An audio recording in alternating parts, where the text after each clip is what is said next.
School ఉన్నప్పుడు ఎప్పుడు నేను బ్యాక్ బెంచర్గానే ఉండేది. 10th తక్కువ వచ్చినాయి, ఇంటర్లో ఎక్కువ వచ్చినాయి మార్క్స్, ఇంజనీరింగ్గా ఇంకా ఎక్కువ వచ్చినాయి.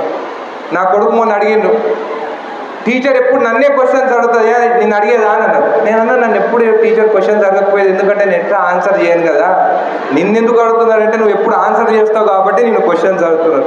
అంటే టీచర్స్ కూడా బెస్ట్ స్టూడెంట్స్కే ఎక్కువ ప్రిఫరెన్స్ ఉండేది అప్పుడు. కానీ మా లాంటి వాళ్ళు బ్యాక్ బెంచ్లో కూర్చునేటోళ్ళని కూడా కొంచెం చదువు బాగా చెప్పండి, ఎందుకంటే ఫ్యూచర్ వాళ్ళే ఉంటారని చెప్పి కూడా మీకు తెలియదు. ఒకరోజు ముందు చదువుకునేది పాస్ అయ్యేది. కానీ నేను ఎప్పుడు నా కొడుకు కూడా నిన్ననే ఫోన్ చేసిండు, నేను ఇంటికి పోతుండే ఫస్ట్ డ్రైవర్ ఫోన్ తీసుకొని నాకు ఫోన్ చేసి ఏం రాయాలంటే, నేను ఈసారి ఫస్ట్ వచ్చిన స్కూల్లో, నాకు student of the year award వస్తుంది, నాకు నెక్స్ట్ స్టూడెంట్ నాకు ఆయనకి 8 మార్కుల డిఫరెన్స్ ఉందని చెప్పిండు. సంతోషపడ్డాను. పోయిన సంవత్సరము నేను సెకండ్ వచ్చినా అన్నాడు, కానీ ఒక్క మాట అనలేదు, బెటర్ లక్ నెక్స్ట్ టైం, బాగా చదువుకో, అర్థం చేసుకో, కానీ బట్టీలు కొట్టకు, బట్టి కొట్టి రాయకు ఎగ్జాము, అర్థం చేసుకొని రాయి, అది నీకు ఫ్యూచర్ ఉంటుంది.